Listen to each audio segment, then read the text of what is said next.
pero que quiero ahora recuperar en el marco pues de la presentación y de la recomendación muy enfática de lectura que estamos haciendo de tu obra. Dices en algún momento que la construcción de este nuevo derecho de familia o derecho de familia reformado en México, como le queramos llamar, en buena medida se debe al trabajo hecho desde la jurisdicción. Tú señalas que el trabajo legislativo para cambios en la dinámica de la vida social que impactan evidentemente en nuestra comprensión del derecho a familia no es apropiado porque los legisladores van muy lentos, porque ofrecen soluciones muy abstractas cuando los jueces están percibiendo realidades concretas como esta, la que acabas precisamente de mencionar, y sugieres una metodología, digamos, de puesta al día, de ayornamiento, como dirían los italianos, del derecho de familia, con una óptica jurisdiccional.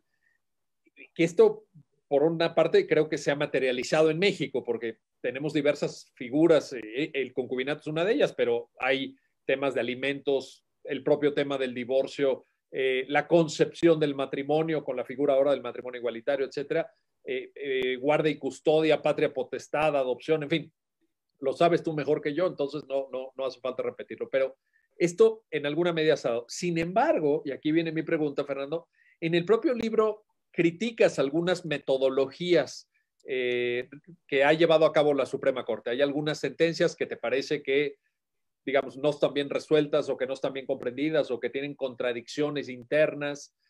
¿Qué pasa ahí entonces? Por un lado, digamos, defiendes un modelo de evolución jurisprudencial, por otra parte hay algunos vaivenes, incluso a nivel de Suprema Corte, ya ni comentamos en instancias inferiores, ¿no? Pero, ¿qué balance haces en esto, metodológicamente hablando?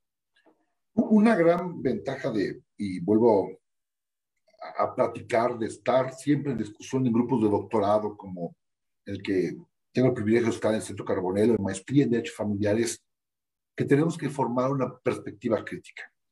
Y lo hago con pleno respeto, igual está equivocado. Pero mi perspectiva crítica es, porque, por ejemplo, algunas soluciones en lo personal, a mí en lo personal, creo que pudieron haberse caminado por otro sentido, y lo pienso no desde mi perspectiva como funcionario o como persona de la Corte, sino lo que me ha tocado ver en la ejecución de los criterios. Por ejemplo, se analiza una sentencia en donde se miraba una base legislativa un poco interesante, en donde se decía, bueno, cualquier relación concubinal, si no está previsto, o el matrimonio, cuál es su régimen económico, va a ser sociedad. Es decir, va a ser una sociedad de una sociedad conyugal o una sociedad que pueda ambas partes. A mí me hace muy interesante esto, porque generalmente en México nadie quiere poner sociedad conyugal, la mayoría lo hace por separación de bienes, y la Corte declaró esto inconstitucional.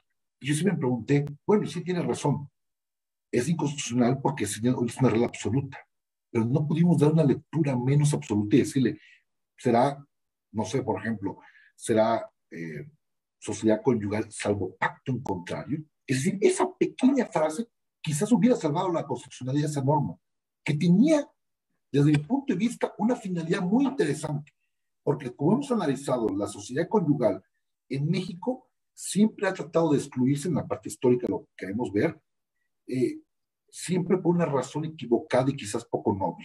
Por ejemplo, inicialmente los relatos de los códigos civiles preveían que la sociedad conyugal tenía que ser la regla general, pero después dice, como las mujeres pueden verse afectadas por maridos advenedizos, mejor la regla general va a ser la separación de bienes. Esa frase que le estoy tratando de decir, literal, como lo dijo en la exposición de motivos del legislador, pues demostraba una ideología de género muy clavada, con la intención de proteger, en la realidad estaban desprotegiendo al grupo que más necesitaría tener una sociedad conyugal.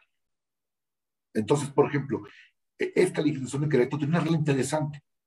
Entiendo que era absoluta, pero también hay interpretación conforme, que es una forma que tú puedes salvar la constitucionalidad de una norma y crear una regla muy interesante. Yo me preguntaría, si tú ya les dejas la posibilidad de interpretación conforme de poder pactar otro régimen, porque pues, la regla fue como no se puede aplicar otro régimen, es inconstitucional, quizás esta primera regla de default podría desmentir esta buena intención oculta del legislador del treinta y tantos cuando cambió esta regla general entre sociedad conyugal y separación de bienes. Es decir, para eso nos sirve un poco ver el camino histórico. Ese es un punto, ¿no? Por ejemplo, otro tema que fue muy sujeto a discusión en la Corte es, en el matrimonio la compensación debe sujetarse, por ejemplo, a una aplicación progresiva. Entonces, una cuestión que se discutió mucho es, si yo contraje matrimonio con una regla de 1970-60 y posteriormente vino una modificación de esas reglas, ¿por qué vas a cambiarme las reglas ahora?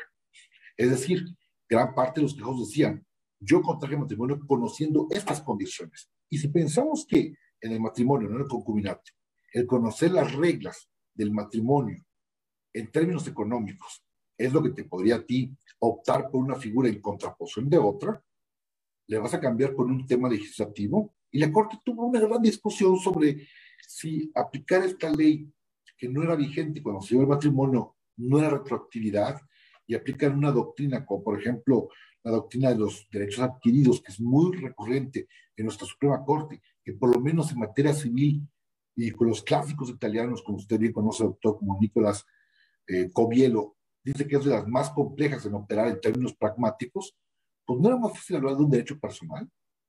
Y justo reconocer que este cónyuge, que igual se casó con una ley anterior, obtuvo un enriquecimiento del trabajo y de la colaboración de su cónyuge o de su cónyuge, en este caso en concreto, por la pérdida de los postos de oportunidad que ella asumió.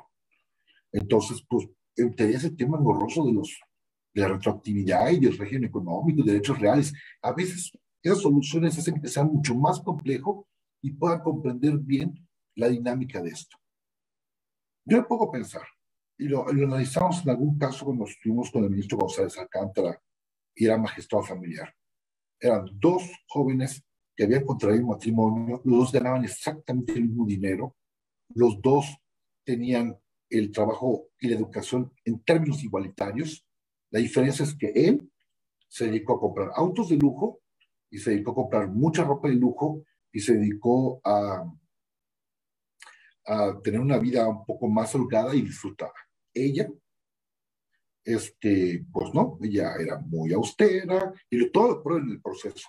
Y como consecuencia de eso, ella adquirió 3 casas. Cuando vino este divorcio por separación de bienes, él viene y pide la compensación. Y en su momento, el entonces magistrado José Alcántara, cuando platicaba conmigo, me decía, ¿realmente él tiene derecho a la compensación? ¿Realmente y él contribuyó al enriquecimiento de ella?